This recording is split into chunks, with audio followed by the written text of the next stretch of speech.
So, I hear that you find yourself in kind of a strange predicament today, is that correct? No, don't worry at all. That's actually kind of our specialty. So, we specialize in minor curses and their medical effects. So, I just need to do some paperwork to get you started. I heard that you have a bit of a problem with your vision, so are you gonna want me to fill out the form? Yeah? Okay, that's fine. So, would you be able to just describe your symptoms to me, and I'll just fill out a little bit of paperwork here. Yeah? Okay. So, I'm gonna start with some pretty boring stuff. Alright, it says date of consultation, so I'll write down today's date. I can do that. And then the name of the doctor. You're going to be seeing Dr. Argyle today, correct? Yes. Alright. So, yeah, could you describe to me, just briefly, we might get into more detail in a bit, what your symptoms are? Really? Okay, no, I'm not laughing at you. We deal with a lot of very strange cases here, but you're actually really lucky, because if it's just sort of minor visual things like that, of course, I know it must make reading and writing difficult. You say all the letters and numbers look like cats when you look at the page? Alright. Yes, I imagine that would be very distracting. Alright, so yeah, even though it's sort of a general practice, we can definitely do some visual things. Generally, removing that sort of curse isn't going to require anything invasive. If it was more invasive, we might, recommend you to someone else for a consultation with a witchcraft practitioner or a surgeon, but I think you're gonna be fine here. So, alright, so before we get into more detail, we'll do this sort of rote stuff. I know you probably told it to us when you called, but if you'll just bear with me. So, your full name, and how do you spell that? Alright. And your address.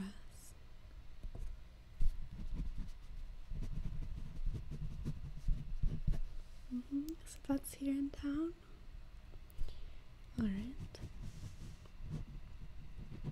Of course, the state, I can figure that out.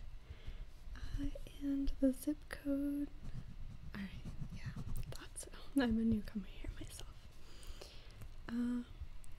Alright, and could I get, what's your preferred phone number? Yeah, a lot of people don't have landlines these days. Okay, so your mobile number? There was a 2 at the end? Alright. And your email address?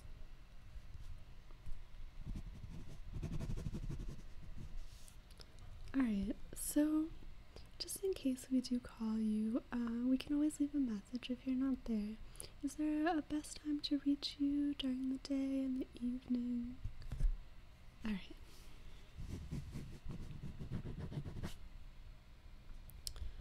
Okay, so do you have a card with your insurance information? Alright, if you could stop by after your visit, then I'll take down that information, okay?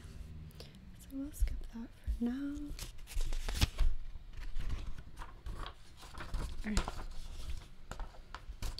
So, let me put this one aside. Sorry about that. Alright. So, I just need to take a little bit of a medical history. Again, I know you could probably do this under different circumstances. So,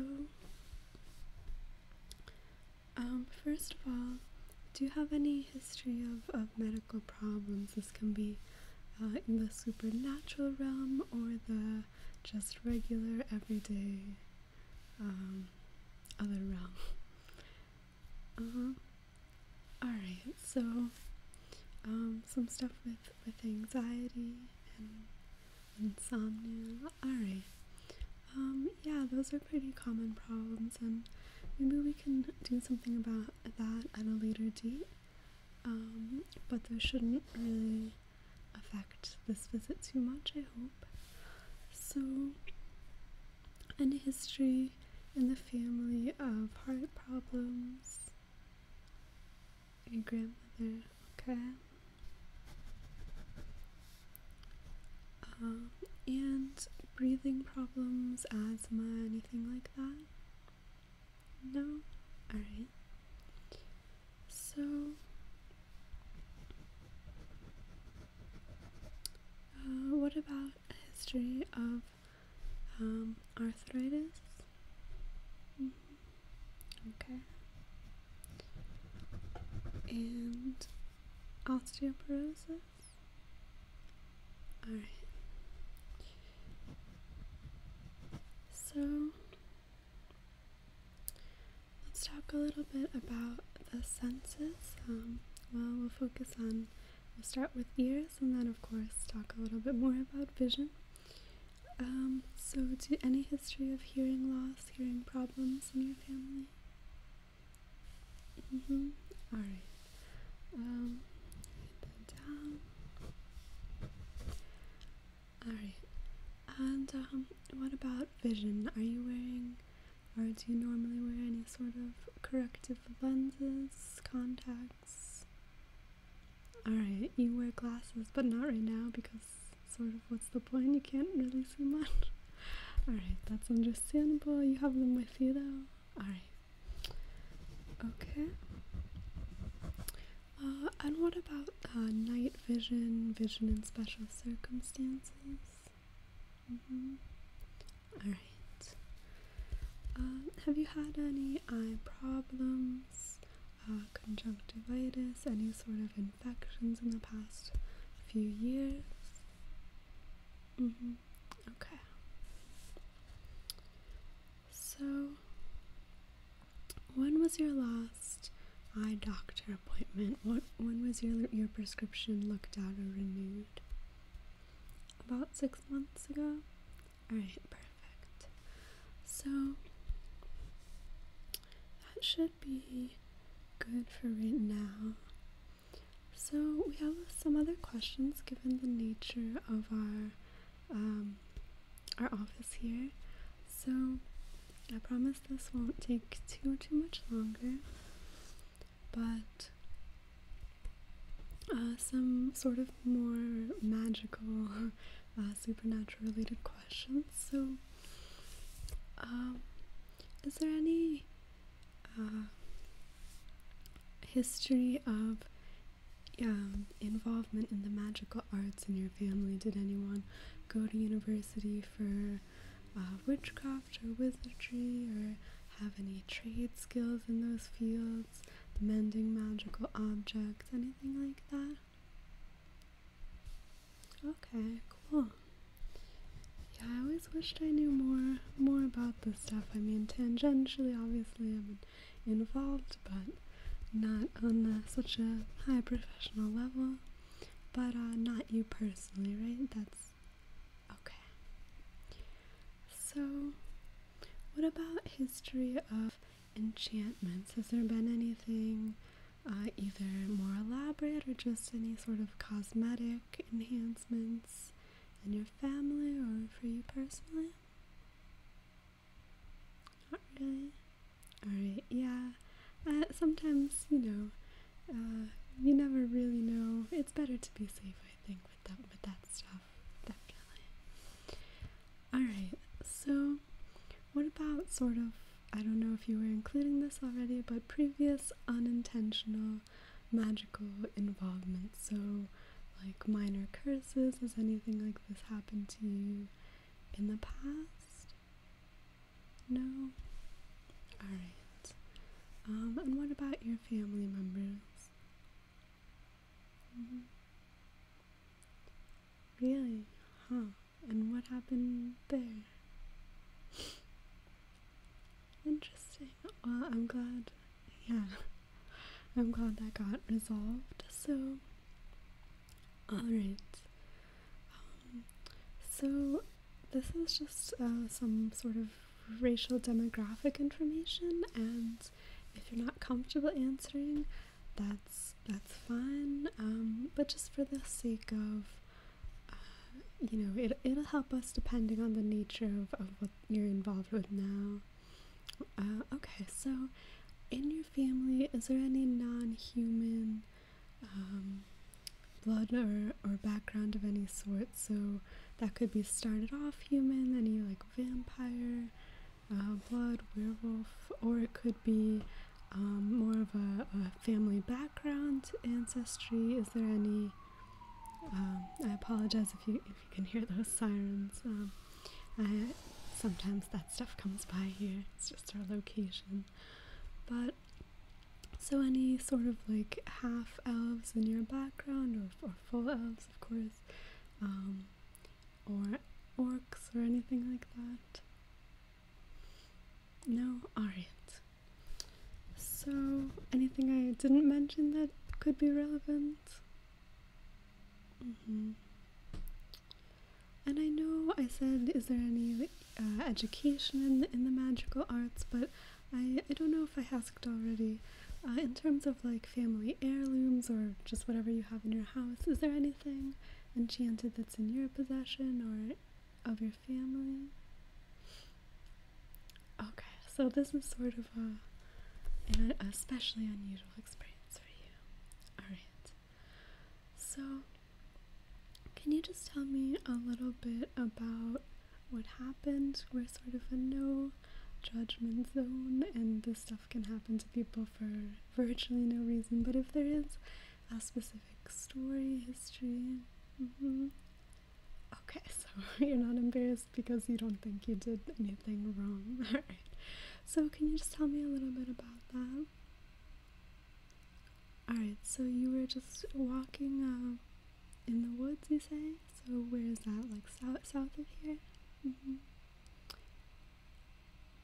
Alright, yeah. What kind of cat did you find? Huh. Yeah, I always wanted to, especially when I was a kid, I wished I would find a stray animal and sort of rescue them, even though I had pets, so. Oh yeah, that's really nice of you. So you took it home, and it turned out it wasn't a stray, and it belonged to someone who wasn't too happy about you taking their cat. Alright, and now you see cats everywhere you look. I mean, it's not very mature of that person. I guess it's a little bit amusing. But yes, I think that is vastly out of proportion, especially you gave the cat back and they were perfectly fine. And you think they liked you better? Yeah, well, it's good they were reunited with their original owner. Well, then you'd think if, they'd keep a better eye on them, and if they're gonna let them roam free, which is great, that they'd be a little more understanding that someone would find a cat with no collar, no anything, and take it home. Yeah, I don't think you're at fault there at all. Yeah, have you tried talking to them? Are you gonna press charges or anything? No, they're kind of a hermit. Alright, I respect that. I mean, it's a whole legal process. It would be a lot of nonsense, and what are you gonna get out of it, if we can take care of this, which I'm sure we can, so don't worry. Yeah. Alright. So, when this person applied this effect that you're suffering from, were they in your presence? Was it immediate? Did you wake up with these effects? I just need to know if you saw them, if you heard them, of course, like recite something and you can remember any of it. That would be helpful to us in terms of the diagnosis. So, alright. Yeah, let me actually, I'll note some of this down real quick. Okay, so just brief notes. Yeah, found. Alright. And this. Alright. Just one moment. And you are not aware of the process. Alright, so you just woke up with the effects and you sort of know it was the person because of context, but you don't know what was involved in that. Okay. So, of course, our doctor will go into more detail about this, but I'm gonna do sort of informal. If you don't mind, I might come kind of close to your face during this, and I'm just gonna be doing some like basic hand movements of this nature. I know it seems a little bit silly. I'm just kind of feeling out your general aura so I can see if there's any kind of magical aura around you. You know, we can tell a lot by if it sort of emanates outward or if it's very contained. And if it's emanating more, which I sense a little bit of, that's actually a really good thing, because spells that are more potent and sort of float around you in this way, they tend to be sort of like practical joke type effects. You know, this person's petty revenge, as opposed to something very internal that takes a lot more skill to create, first of all, but also tends to be, you know, a little bit more lasting. Alright. No, this definitely bodes well. Okay. So, what I'm gonna do is just send you into our primary doctor, and she's gonna take a look at you. And I'm mostly a secretary. I have a little bit of this skill, but when you're done and everything I'm sure will be settled, you can come out and just sort of finish up the financial nitty-gritty stuff with me, alright? Yeah, and if you'll just go sit down for a minute, and then they'll definitely lead you down the hall to the correct room, okay? Yeah, thank you so much for thinking of us and coming here. Alright, best of luck.